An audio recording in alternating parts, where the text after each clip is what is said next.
Hi friends, welcome to మన Bommarillu. Upcoming రివ్యూలోకి వెళ్ళిపోదాం. ఆనంద భైరవి దర్శన్ శరణ్యని బాగా చూసుకుంటున్నాడు అని శరణ్య చెప్పడంతో పాపం చాలా హ్యాపీగా ఫీల్ అవుతారు. కానీ మనసులో దర్శన్ శరణ్యని ఇంత బాగా చూసుకుంటున్నాడు, ఇప్పుడు నా నోటితో నేను డివోర్స్ ఇవ్వమని శరణ్యని ఎలా అడుగుతాను? లేదు, నేను అడగలేను అని పాపం శరణ్యతో డివోర్స్ మ్యాటరే మాట్లాడకుండా బయటకి తీసుకువచ్చేస్తారు ఆనంద భైరవి. ఇంకా అందరికీ సెండ్ ఆఫ్ ఇచ్చేసి శరణ్య వాళ్ళ ఇంటికి వెళ్ళిపోతుంది. దర్శన్ శరణ్య ఆనంద భైరవి ఇంటికి వెళ్ళిందని తెలుసుకొని హ్యాపీగా ఫీల్ అవుతారు. నన్ను కూడా పిలిస్తే నేను వచ్చేవాణ్ణి కదా శరణ్య. సరే, నాకు ఇప్పుడు ఒకటి అనిపిస్తోంది, మనం మన ఇంటికి వెళ్ళిపోదాం శరణ్య. అమ్మ వాళ్ళని చాలా మిస్ అవుతున్నాను. ఉమ్మడి కుటుంబాన్ని నా చేతులతో ముక్కలు చేశాను కాబట్టి ఇప్పుడు మనం ఇక్కడ ఉండడం నాకు ఇష్టం లేదు అని పాపం ఓపెన్గా చెప్తాడు దర్శన్. ఆ మాటలు విన్న శరణ్య హ్యాపీగా ఫీల్ అవుతుంది.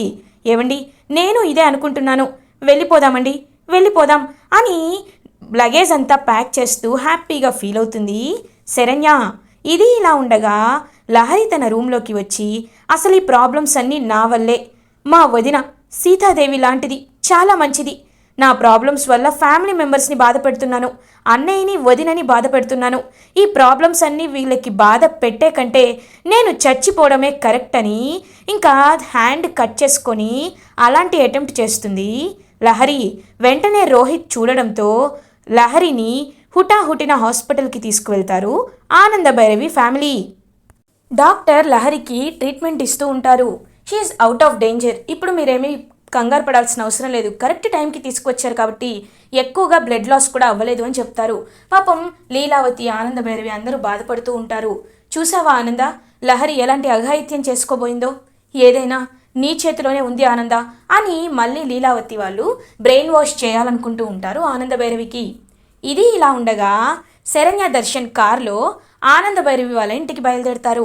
శరణ్య, ఏవండి ఒక్క నిమిషం, నేను ఈ విషయాన్ని అత్తయ్య గారికి చెప్తాను, అప్పుడు అత్తయ్య గారు హ్యాపీగా ఫీల్ అవుతారు అని పాపం ఆనంద భైరవి ఫోన్ చేస్తుంది ఆనంద భైరవికి శరణ్య. ఆనంద భైరవి కాల్ లిఫ్ట్ చేయరు. ఇదేంటి అత్తయ్య గారు కాల్ లిఫ్ట్ చేయడం లేదని చెప్పి ఇంకా వెంటనే రోహిత్కి కాల్ చేస్తారనమాట శరణ్య. హలో బావగారు, మీకు ఒక గుడ్ న్యూస్ అని అంటుంది శరణ్య. శరణ్య, నీకు ఒక విషయం చెప్పాలమ్మా, లహరి తన హ్యాండ్ని కట్ చేసుకుంది, ఇప్పుడు మేమందరం హాస్పిటల్లో ఉన్నామమ్మా అని అంటారు రోహిత్. ఒక్కసారిగా శరణ్య దర్శన్ షాక్ అయిపోతారు. అన్నయ్య, ఏమంటున్నావు నువ్వు అని అడుగుతాడు దర్శన్. అవునరా, ఇదిగో మేము ఈ హాస్పిటల్లో ఉన్నాం అని చెప్తారు. ఇంకా పాపం వెంటనే దర్శన్ శరణ్య హాస్పిటల్కి రీచ్ అవుతారు. శరణ్య పరుగు పరుగున ఆనంద భైరవి దగ్గరికి వెళ్ళి, అత్తయ్య గారు ఏంటిది, లహరి ఇలా చేయడం ఏంటి అని అడుగుతారు. అది శరణ్య, అది అని పాపం చెప్పబోతూ ఉంటే లీలావతి, శరణ్య వెళ్ళమ్మా, వెళ్ళి లహరిని కలిసి మాట్లాడు, లహరి అయినా నీకు చెప్తుంది అని లహరి దగ్గరికి పంపిస్తారు లీలావతి శరణ్యని. శరణ్య లహరి దగ్గరికి వెళ్తుంది. లహరి పాపం శరణ్య వైపు చూస్తూ వెక్కి వెక్కి ఏడుస్తూ ఉంటుంది. లహరి, ఏమైందమ్మా, ఎందుకని ఇలాంటి పని చేశావు? అసలు ఏమైంది నీకు? ఏదైనా చెప్పుకోలేని సమస్య నాతో చెప్పు, ఎలాంటి సమస్యనైనా నేను పరిష్కరిస్తాను కదా, లేకపోతే అత్తయ్య గారు ఉన్నారు కదా, ఎవరితో చెప్పకుండా ఇలాంటి నిర్ణయం ఎందుకు తీసుకున్నావు అని అడుగుతారు పాపం శరణ్య. వదిన, ఎలా చెప్పాలో అర్థం కావట్లేదు వదిన, జరిగింది ఏంటంటే అని మొత్తం జరిగిందంతా చెప్తుంది. మర్డర్ చేసిన వాడు బ్లాక్మెయిల్ చేసినట్లు, అదంతా లెటర్స్ రాసినట్టు, అండ్ ఒకవేళ ఆనంద భైరవికి నిజం తెలిసిపోయింది, ఆనంద భైరవి బ్లాక్మెయిలర్ని కలిస్తే దర్శన్ శరణ్య విడాకులు తీసుకుంటేనే నేను వీడియో ప్రూఫ్ అంతా డిలీట్ చేస్తాను అని కండిషన్ పెట్టడం, ఇదంతా లహరి శరణ్యకి చెప్తుంది. శరణ్య ఒక్కసారిగా షాక్ అయిపోతుంది. వదిన, మీ ఇద్దరిని విడతీయాలని నేను అస్సలు అనుకోవటం లేదు వదిన, అందుకే నేను చనిపోతేనైనా ఈ ప్రాబ్లమ్స్ అన్నీ సాల్వ్ అవుతాయి అనుకున్నాను అని ఏడుస్తూ ఉంటుంది లహరి. చూడమ్మా లహరి, ఎప్పుడూ చావుకి ఎదురు వెళ్ళకూడదు, బతికి మనం అంటే ఏంటో చూపించాలి. ఒకరోజు బాగోకపోవచ్చు, కానీ తర్వాత రోజు ఒకేలా ఉండదు కదా. ఇంకెప్పుడు ఇలాంటి నిర్ణయం తీసుకోవద్దు, నీకు మాటిస్తున్నాను, ఈ సమస్యని నేను సాల్వ్ చేస్తాను, ఇంక నువ్వు ఎక్కువగా ఆలోచించొద్దు, నేనున్నాను, సరేనా అని లహరి చేతిలో చేయి వేసి ప్రాబ్లంని సాల్వ్ చేస్తానని మాటిస్తుంది శరణ్య. శరణ్య లహరి దగ్గర నుండి బయటికి వస్తుంది. పాపం ఆనంద భైరవి, అమ్మ శరణ్య అని అంటారు. అత్తయ్య గారు, మీరేమీ బాధపడకండి అత్తయ్య గారు, నాకు లహరి జరిగిందంతా చెప్పింది అని అంటారు. అంటే నువ్వు విడాకులు అని అంటారు ఆనందభైరవి. లేదత్తయ్య గారు, లేదు, నా భర్తకి నేను విడాకులు ఇవ్వలేను అత్తయ్య గారు. ఒకవేళ విడాకులు ఇస్తే ఆ రోజే నా ఊపిరి ఆగిపోయినట్టే. ఆయన్ని వదిలి నేను ఉండలేను అత్తయ్య గారు. కానీ ఈ సమస్యకి సొల్యూషన్ నా దగ్గర ఉంది. మీరేమీ బాధపడకండి, నేను ఉన్నాను కదా, నేను చూసుకుంటాను అని చెప్పి కన్నీరు తుడుచుకుంటూ ఎవ్వరికీ చెప్పకుండా అక్కడి నుండి వెళ్ళిపోతుంది శరణ్య. ఇది ఇలా ఉండగా ఈవినింగ్ అవుతుంది. ఇంకలా లహరిని డిశ్చార్జ్ చేసి ఇంటికి తీసుకొస్తారు ఆనందభైరవి ఫ్యామిలీ. కరెక్ట్గా అప్పుడే ఇంకా వెంటనే టీవీ ఆన్ చేస్తారనమాట. కోటేశ్వరరావు ఒక ఫోన్ కాల్ రావడంతో టీవీ ఆన్ చేసేసరికి big breaking news. The great Anandabhairavi, Rajakoti silks MD అయిన ఆనందభైరవి కోడలు శరణ్య దర్శన్ని పోలీసులు అరెస్ట్ చేయడం జరిగింది. రిసార్ట్లో బ్యాక్ సైడ్ ఒక మర్డర్ చేసిన కేసులో పరిష్కారం ఇప్పుడు దొరికింది. ఎప్పుడో మిస్ అయిన మహేష్ అనే వ్యక్తి గుర్తు తెలియని విధంగా రిసార్ట్లో పాతి పెట్టినట్టు ఇన్ఫర్మేషన్ వచ్చింది అని చెప్పి బిగ్ బ్రేకింగ్ న్యూస్ వేస్తూ శరణ్యని అరెస్ట్ చేశారని చెప్పి చెప్తూ ఉంటారు. ఒక్కసారిగా ఆ న్యూస్ విన్న ఆనందభైరవి, దర్శన్, లహరి, రాజేశ్వరరావు, కోటేశ్వరరావు అందరూ షాక్లో ఉండిపోతారు. అనన్య మైండ్ బ్లాక్ అయిపోతుంది. వామ్మో, ఇదేం ట్విస్టు, ఈ లహరి నిరికిద్దామంటే ఈ తింగలు నిరుక్కుందేంటి అని చెప్పి షాక్ అయిపోతుంది అనన్య. ఇంకలా పాపం శరణ్య ఆలోచిస్తూ ఉంటుంది. శరణ్యని జైలుకి తీసుకువెళ్ళి పోలీస్ స్టేషన్ సెల్లో వేస్తారు. పాపం శరణ్య జరిగిందంతా గుర్తు చేసుకుంటుంది. శరణ్య ఎవరికి చెప్పకుండా డైరెక్ట్గా పోలీస్ స్టేషన్కే వస్తుంది. ఏంటమ్మా, మీ భర్త మళ్ళీ మిమ్మల్ని ఏమైనా సమస్య పెడుతున్నారా, ప్రాబ్లం ఏమైనా ఉందా అని అడుగుతారు ఇన్స్పెక్టర్. లేదు సార్, అలాంటిదేమీ లేదు, కానీ నేనే మీకు ఒక విషయం చెప్పడానికి వచ్చాను. మీ దగ్గర మహేష్ అనే అబ్బాయి మిస్ అయిన కంప్లైంట్ వచ్చింది కదా సార్ అని అంటారు. అవునమ్మా, 2 months బ్యాక్ ఆ కంప్లైంట్ వచ్చింది అని అంటారు. అతను మిస్ అవ్వలేదు సార్, మర్డర్ అయ్యారు. ఆ మర్డర్ చేసింది నేనే అని అంటుంది శరణ్య. ఒక్కసారిగా షాక్ అయిపోతారు ఇన్స్పెక్టర్. ఏంటి మేడం, ఏం మాట్లాడుతున్నారు మీరు? అయినా మీరే అని చెప్పి లొంగిపోతే మేము అరెస్ట్ చేస్తాం అనుకుంటున్నారా? మాకు సాక్ష్యాలు కావాలి అని అంటారు. సాక్ష్యాలే కదా, నేను చూపిస్తాను సార్, నాతో రండి అని రిసార్ట్కి తీసుకువెళ్తుంది శరణ్య. రిసార్ట్కి తీసుకువెళ్ళి ఎక్కడైతే ఆ బ్యాక్ సైడ్లో ఎక్కడైతే పాతి పెట్టిందో శరణ్య వాడిని, ఆ ప్లేస్కి తీసుకువెళ్ళి, సార్ కావాలంటే ఇక్కడ తవ్వి చూడండి సార్ అని అంటారు. కానిస్టేబుల్స్తో ఇంకా ప్లేస్ని తవ్విస్తారనమాట ఇన్స్పెక్టర్. ఇంకా తవ్వించి చూడగానే అక్కడ ఒక స్కెలిటన్ కనబడుతుంది. అండ్ ఆ రోజు మహేష్ వేసుకున్న డ్రెస్, హుడ్డీ, ప్యాంట్ అవన్నీ క్లియర్గా మిస్ అయినప్పుడు కంప్లైంట్ ఏదైతే ఫైల్ అయిందో అదే ఉంటుంది. వెంటనే శాంపిల్స్ తీసుకొని రిపోర్ట్కి పంపించండి, ఫారెన్సిక్కి పంపించి డిఎన్ఏ టెస్ట్ చేయించండి, నిజంగా ఇవి మహేష్కి మ్యాచ్ అవుతున్నాయో లేదో చూడండి అని చెప్పి ఇంకా చెప్తారు. అలా ఇంకా ఇన్స్పెక్టర్, సార్ నేనే వీడిని మర్డర్ చేశాను సార్, నన్ను అరెస్ట్ చేయండి అని అంటుంది శరణ్య. ఇంకా పాపం ఇన్స్పెక్టర్ శరణ్యని అరెస్ట్ చేస్తారు. ఇదంతా గుర్తు చేసుకుంటూ లహరి, ఆయన, ఆ అత్తయ్య గారు అందరూ సంతోషంగా ఉండాలి అని పాపం అలా జైల్లో కూర్చొని బాధపడుతూ ఉంటుంది. ఇంకా విషయం తెలిసి పాపం ఆనందభైరవి, దర్శన్ కుప్పకూలి చాలా బాధపడుతూ ఉంటారు. ఇంకా లీలావతి వీళ్ళు కూడా మాట్లాడుకుంటూ ఉంటారు. అయినా శరణ్య ఈ మర్డర్ చేయడం ఏంటి, అసలు శరణ్యకి దీనిలో ఏం సంబంధం ఉందని అంటే ఆ రోజు రిసార్ట్లో అందుకే తను మాయమైందా అని అంటారు లీలావతి. అక్క, శరణ్య చాలా మంచిదక్క, నిర్దోషిగా తను బయటికి వస్తుంది అని అంటాడు ఆనందభైరవి. ఇంకా వెంటనే దర్శన్, పెద్దమ్మ అవును, మీరు శరణ్యని అనుమానించొద్దు, ఎందుకంటే శరణ్య మనసు ఎలాంటిదో నాకు తెలుసు, తను తెలిసి ఎవరిని నొప్పించదు పెద్దమ్మ, అలాంటిది ఒకరిని మర్డర్ చేసింది అంటే అదేదో కావాలని జరిగింది, దీని వెనక ఏదో సమస్య ఉంది, అదేంటో వెళ్ళి తెలుసుకుంటాను అని చెప్పి పాపం దర్శన్ ఆనందభైరవి పోలీస్ స్టేషన్కి రీచ్ అవుతారు. ఇంకా పోలీస్ స్టేషన్ సెల్లో ఉంటుంది కదా శరణ్య, అలా ఇంకా లోపలికి వెళ్తారు ఆనందభైరవి, దర్శన్. శరణ్య అని పాపం చెయ్యి తలపై వేసి నిమురుతూ ఉంటారు ఆనందభైరవి. అత్తయ్య గారు మీరేంటి ఇలా వచ్చారు? అత్తయ్య గారు, లహరి నాకు జరిగిందంతా చెప్పింది. కుటుంబ పరువు పోకుండా ఉండాలన్నా, లహరి జీవితం బాగుండాలన్నా నాకు ఈ దారి తప్ప ఇంకా ఏ దారి కనిపించలేదు అత్తయ్య గారు. ఎందుకంటే లహరికి చాలా భవిష్యత్తు ఉంది. ఇప్పుడు ఈ విషయం సరోజారావు గారికి తెలిస్తే నలుగురిలో మన ఇంటి పరువు అంతా పోతుంది. కాబట్టి మన కుటుంబ ఆనందం సంతోషం కంటే నాకు ఏది ఎక్కువ కాదత్తయ్య గారు అని చెప్తుంది శరణ్య. కుటుంబానికి నువ్వు ఇంత విలువలిస్తున్నావు, కుటుంబాన్ని ప్రాణంగా చూసుకుంటున్నావు. ఇప్పట్లో కోడళ్ళు ఎప్పుడెప్పుడు వేరుగా వెళ్ళిపోదామా, ఎప్పుడెప్పుడు మావయ్య అత్తయ్యల ఆస్తి తీసుకుందామా, వాళ్ళని పంపించేద్దామా, మనమైనా వెళ్ళిపోదామా అని ఉంటున్నారు. కానీ నువ్వే కుటుంబం కోసం, మన కుటుంబం కోసం ఆలోచించి నీ జీవితాన్ని త్యాగం చేయాలనుకుంటున్నావు. నీలాంటి మంచి కోడలు నాకు దొరకడం నేను ఏదో జన్మలో చేసుకున్న పుణ్యం. ఖచ్చితంగా ఇది పుణ్యమే. చూడమ్మా శరణ్య, నిర్దోషికి తప్పు చేయకుండా శిక్ష పడడం జరగకూడదు. నిర్దోషి ఎప్పటికైనా స్వేచ్ఛగా బయటికి రావాలి, తప్పు చేసిన వాడే జైల్లోకి వెళ్ళాలి అని అంటారు ఆనందభైరవి. అవునమ్మా, నాకు తెలుసు శరణ్య ఎలాంటి తప్పు చేయదని నాకు తెలుసు. శరణ్య క్యారెక్టర్ ఏంటో, తన నిజాయితీ ఏంటో నాకు బాగా తెలుసు. కాబట్టి అసలు ఆ రోజు ఏం జరిగిందో తెలుసుకుంటే ఖచ్చితంగా మనం ఏదో ఒకటి చేయొచ్చమ్మా, ఖచ్చితంగా చేయొచ్చు. శరణ్య, నువ్వేమీ బాధపడద్దు. అయినా నేనున్నాను, నీకు నేనున్నాను. నిన్ను ఎలా అయినా బయటికి తీసుకువస్తాను. నా భార్యగా జీవితాంతం నువ్వు నాకు తోడుగా ఉండాలి. నేను నీకు తోడుగా ఉంటాను. కష్టాల్లో ఒకప్పుడు నిన్ను పట్టించుకోకుండా వదిలేశాను. కానీ ఇప్పుడు నీకొచ్చిన కష్టానికి నేను తోడుగా ఉంటూ ఖచ్చితంగా నువ్వు నిర్దోషమని సమాజం ముందు నిరూపిస్తాను అని పాపం దర్శన్ శరణ్య చేయి పట్టుకొని చెప్తూ ఉంటాడు. పాపం హ్యాపీగా ఫీల్ అవుతుంది శరణ్య. ఆనందభైరవి దర్శన్ బయటికి వస్తారు.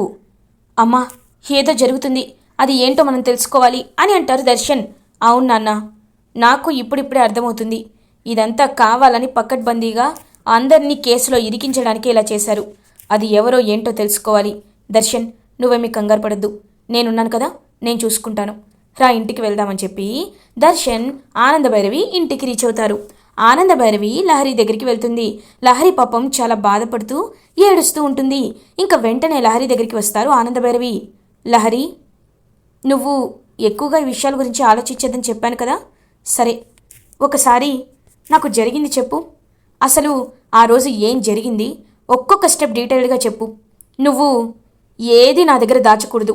ఏ విషయాన్నైనా దాచిపెడితే ఈ అమ్మపై ఒట్టే అని అంటారు ఆనందభైరవి. అమ్మా, ఇంత జరిగాక కూడా ఎందుకు దాచిపెడతాను?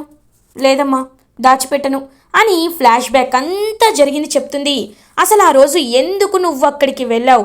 రిసార్ట్కి నువ్వు వెళ్ళావా, లేకపోతే నీ బ్రెయిన్ ఎవరైనా వాష్ చేశారా అని అడిగితే ఇంకా తడబడుతుంది. చెప్పమ్మా అని అడుగుతారు ఆనందభైరవి. అంటే అనన్య వదినే వెళ్ళకపోతే వాడు నిన్ను బ్లాక్మెయిల్ చేస్తాడని నాకు చెప్పి పంపించిందమ్మా. తనే నాకు ఒక బాటిల్ ఇచ్చింది. ఆ బాటిల్లో స్లీపింగ్ టాబ్లెట్స్ ఉన్నాయని చెప్పింది. నేను వదిన చెప్పినట్టే కల్పించాను, కానీ వాడు చనిపోయాడు అని చెప్పి అనన్యనే ఆ పాయిజన్ బాటిల్ని ఇచ్చిందని తెలుసుకుంటుందన్నమాట. లైక్ స్లీపింగ్ టాబ్లెట్ బాటిల్ని ఆనందభైరవి. ఇంకా లెటర్స్ కూడా చూపిస్తుంది లహరి. అమ్మ, ఇదిగో ఆ బ్లాక్మెయిలర్ గాడు ఫోన్ చేయకముందు ఈ లెటర్స్ రాసేవాడని చెప్పి లెటర్ చూపిస్తుంది. ఒక్కసారిగా ఆ లెటర్ చూసి షాక్ అయిపోతుంది ఆనందభైరవి. ఎందుకంటే క్లియర్గా అది అనన్య రైటింగ్. ఎప్పుడైతే శరణ్య విషయంలో కూడా అనన్య ఇలాగే లెటర్లో మార్చేసిందో ఆ రైటింగ్ని గుర్తుపడతారనమాట ఆనందభైరవి. ఈ లెటర్ ఖచ్చితంగా అనన్యనే రాసింది అంటే దీని వెనకాల ఆ అనన్య కూడా ఉందా? నా కొడుకు జీవితం చాలదన్నట్టు నా కూతురి జీవితాన్ని కూడా నాశనం చేయాలనుకుంటుందా? దాని పని చెప్తాను అని చెప్పి కోపంగా అనన్య రూమ్కి బయలుదేరుతుంది ఆనందభైరవి. ఇంకా రూమ్లోకి వచ్చి చూసేసరికి అక్కడ అనన్య ఉండదు. ఎక్కడికి వెళ్ళింది అని చెప్పి అలా బాల్కనీలో చూసేసరికి అప్పుడే కారులో ఎవ్వరికి కనబడకుండా ఫాలో అవుతూ లైక్ దొంగతనంగా కారులో బయలుదేరుతుందనమాట అనన్య. ఇది ఎక్కడికో వెళ్తుంది, ఎక్కడికి వెళ్తుందో తెలుసుకోవాలి అని చెప్పి ఇంకా వెంటనే కారులో అనన్యని ఫాలో అవుతారు ఆనందభైరవి. ఇంకా అలా అనన్యని ఫాలో అయ్యి ఆ ప్లేస్కి వెళ్తారు. వెళ్ళి మొత్తం చూస్తూ ఉంటారనమాట. అప్పుడే సమీరా వాళ్ళ ఇంటికే వస్తుంది. అలా ఇంకా అనన్య అదంతా దూరం నుండి గమనిస్తూ ఉంటారు ఆనందభైరవి. అనన్య, లహరి, ప్రకాష్ ముగ్గురు నవ్వుకుంటూ ఉంటారు. హాయిగా ఉంది, ఎందుకంటే ఆ శరణ్య జైలుకు వెళ్ళింది. ఇంకా శరణ్య గురించి మనకి అవసరమే లేదు. ఎలాగో ఆ శరణ్య బయటికి రాదు కాబట్టి అమ్మ చెల్లెమ్మ నీకు బావగారికి పెళ్లి జరిగిపోయినట్టే అని అంటుంది. ఇంకా వెంటనే అని అంటాడనమాట ప్రకాష్. అనన్య, లేదు నీకు తెలీదు ప్రకాష్, అసలు ఆనందభైరవి ఎలాంటిదో నీకు తెలీదు. తను ఎవరినైనా ఖచ్చితంగా ఒక ఆట ఆడుకుంటుంది కాబట్టి శరణ్యని ఏదో ఒకటి చేసి తను బయటికి తీసుకువస్తుంది. అలా జరగకముందు నువ్వు ఒక పని చేయాలి అని అంటుంది అనన్య. ఏంటది అని అడుగుతారు. నువ్వు వెంటనే లహరిని రేపే పెళ్లి చేసుకోవాలి అని అంటారు. ఒక్కసారిగా అది విని ఆనందభైరవి షాక్ అయిపోతుంది. ఏంటి, నేనా? తనని పెళ్ళా? చూడనన్యా, నేను తన్ని ప్రేమించాను అన్నట్లు తన ముందు నటించాను. తనకి ఒకవైపు ప్రేమికుడుగానే ఉంటూ ఇంకొక వైపు నేనే తన్ని మోసం చేశాను. అలా అని తన్ని నేను పెళ్లి చేసుకోవాలనుకోవటం లేదు. నేను లహరిని నిజంగా ప్రేమించలేదు అని అంటాడు ప్రకాష్. అదంతా విని ఆనందభైరవి ఒక్కసారిగా షాక్ అయిపోతారు. చూడు ప్రకాష్, నిన్ను లహరికే కట్టుబడి ఉండమని ఎవరు చెప్తున్నారు? ప్రేమించినట్టు నటించావు. పెళ్లి చేసుకో, అప్పుడు ఆనందభైరవి ఏమీ చేయలేదు. ఇంటి అల్లుడుగా ఉండు. పెళ్ళయ్యాక నీకు నచ్చినట్టుండు. లహరిని టార్చర్ పెట్టు. అప్పుడు అప్పుడు లహరికి కన్నీరు, ఆనందభైరవి కళ్ళల్లో రక్త కన్నీరు మనకి కనబడతాయి అని అంటారు.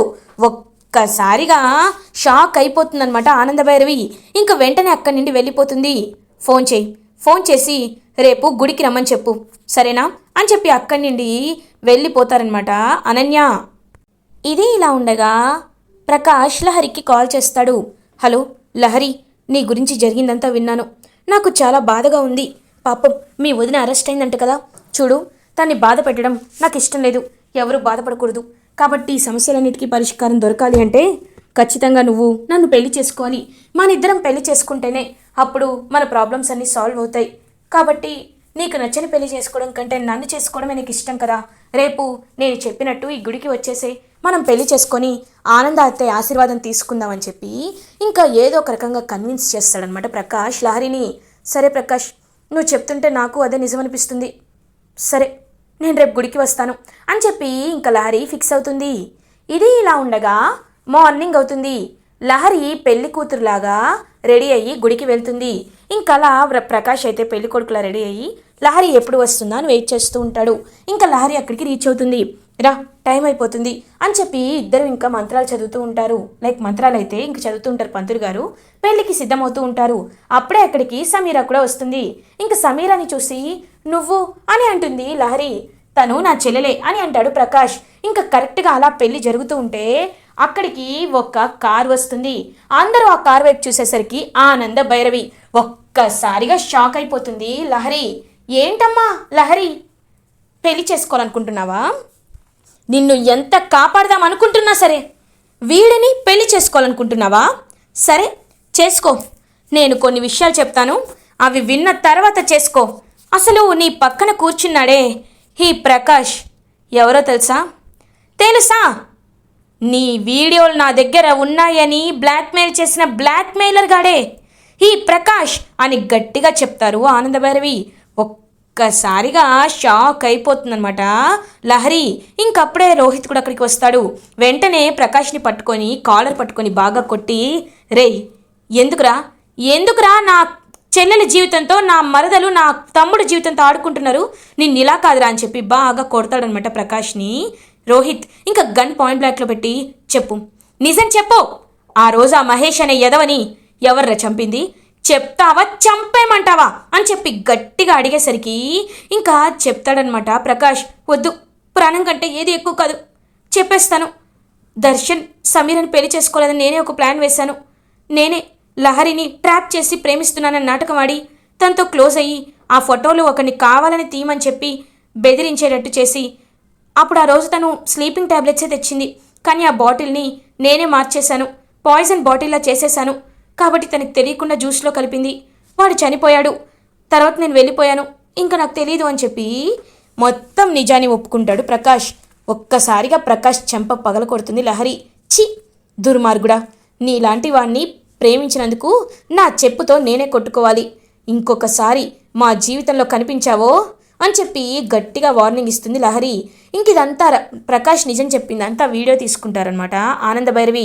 ఇంకా వెంటనే ప్రకాష్ కాలర్ పట్టుకొని పోలీస్ స్టేషన్కి ఈడ్చుకు వెళ్ళి అలా ఇన్స్పెక్టర్ కాళ్ళ ముందు పడేస్తుంది ఆనందభైరవి. ఇన్స్పెక్టర్ గారు వినండి, వీడు చెప్పేది వినండి. కావాలంటే ఆ పాయిజన్ బాటిల్పై ఫింగర్ ప్రింట్స్ టెస్ట్ కూడా చేయండి. అంతా చేసింది వీడే వాడిని మర్డర్ చేశాడు అని చెప్పి మొత్తం చెప్పేసరికి ఇంకా ఇన్స్పెక్టర్ వాంగ్మూలం అంతా తీసుకొని శరణ్యని నిర్దోషిగా రిలీజ్ చేసి ప్రకాష్ని అరెస్ట్ చేస్తారు. అలా ఇంకా శరణ్య నిర్దోషిగా బయటపడుతుంది. ఇలా ఎపిసోడ్ ఎండ్ అవుతుంది. ఫర్దర్ ఎపిసోడ్ రివ్యూస్ ముందుగా మీకు కావాలి అనుకుంటే మా ఛానల్ని సబ్స్క్రైబ్ చేసుకోండి. Thanks for watching.